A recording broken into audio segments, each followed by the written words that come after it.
అయితే ఈ epididymis infections రావటానికి ఒక ముఖ్యమైన రీజన్ను సెక్షువల్ కాంటాక్ట్స్. ఎవరైతే మల్టిపుల్ సెక్షువల్ పార్ట్నర్స్‌తో ఎక్కువ మందితో ప్రొటెక్షన్ లేకుండా సెక్షువల్‌గా కలుస్తారో అట్లాంటి మగవాళ్ళలో చాలా మందిలో ఈ టెస్టిస్‌లో ఇన్ఫెక్షన్ రావటం అనేది చాలా కామన్‌గా ఉండే ఒక ఇన్ఫెక్షను.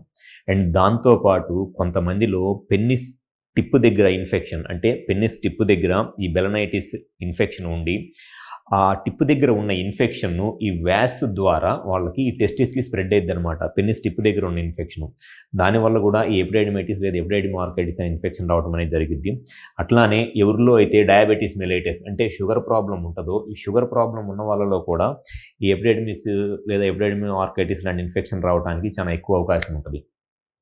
ఎక్కువగా ఈ ఎపిడెర్మల్ ఇన్ఫెక్షన్స్ లేకపోతే టెస్టిస్ ఇన్ఫెక్షన్స్ అనేది బ్యాక్టీరియల్ ఇన్ఫెక్షన్స్. బ్యాక్టీరియా వల్ల ఇన్ఫెక్షన్స్ వస్తాయి. కొంతమందిలో వైరల్ ఇన్ఫెక్షన్స్ కానివ్వండి, ఫంగల్ ఇన్ఫెక్షన్స్ రావడానికి కూడా అవకాశం ఉంటది కానీ ఎక్కువగా బ్యాక్టీరియల్ ఇన్ఫెక్షన్సే వస్తాయి.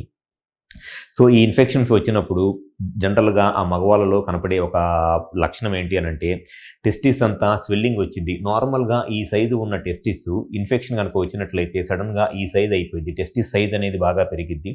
దాంతో పాటు పెయిను, ఫీవర్ వచ్చిద్దనమాట. టెస్టిస్ అంతా లావుగా అయిపోయి పెయిను, ఫీవర్ వచ్చిద్ది. అండ్ కొన్నిసార్లు వాళ్ళకి ఈ సెమెన్ ఔట్ అయినప్పుడు లేకపోతే యూరిన్ పోసుకుంటున్నప్పుడు కూడా యూరిన్‌లో కూడా ఇన్ఫెక్షన్ ఉండి యూరిన్ కూడా మంటలాగా రావడానికి అవకాశం ఉంటది.